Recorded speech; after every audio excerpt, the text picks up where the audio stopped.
A quick demonstration. So here I've got a force gauge, a smart handle, and this measures the amount of resistance that we can create. Usually use it with our resistance bands.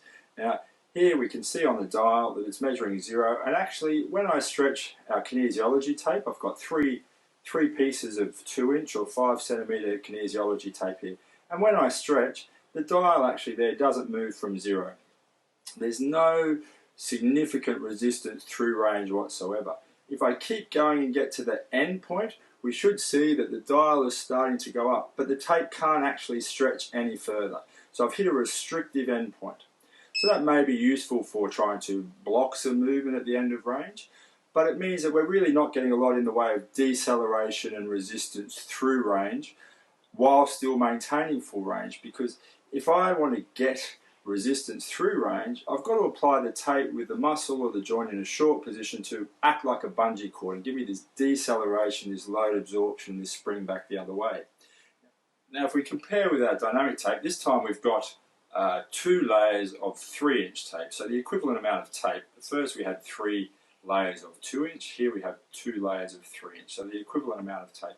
And what you'll see is, if we look at our dial here, is as soon as I start moving, we start getting resistance. There's 4.4 pounds or a couple of kilograms straight away. If I go a little bit stronger or a little bit further, we're up to 6.3.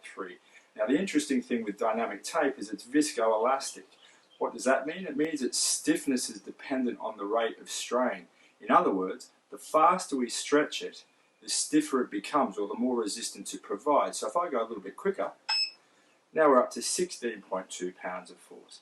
If I go much quicker, there we have nearly 26 pounds of resistance or force, but as you'll notice, there's not a lot of stretch occurring on the tape. This is happening very quickly each time the tape lengthens just a little bit.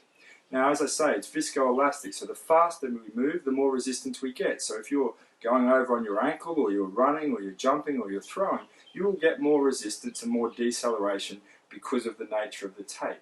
You will also notice that there's not much in the way of an end point, and that allows us to get the tape on in that short position and then still get our people through full range. So we get that bungee effect and that recoil effect occurring. So very, very different physical properties, used very, very differently. Now let's give you a little bit of a benchmark to compare against. So here we've got a resistance band in here. In this case, the blue in this particular product is the extra firm level.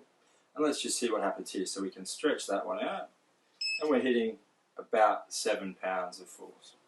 Okay, if I go quickly, we're still 8.9 pounds of force. Okay, 12.5.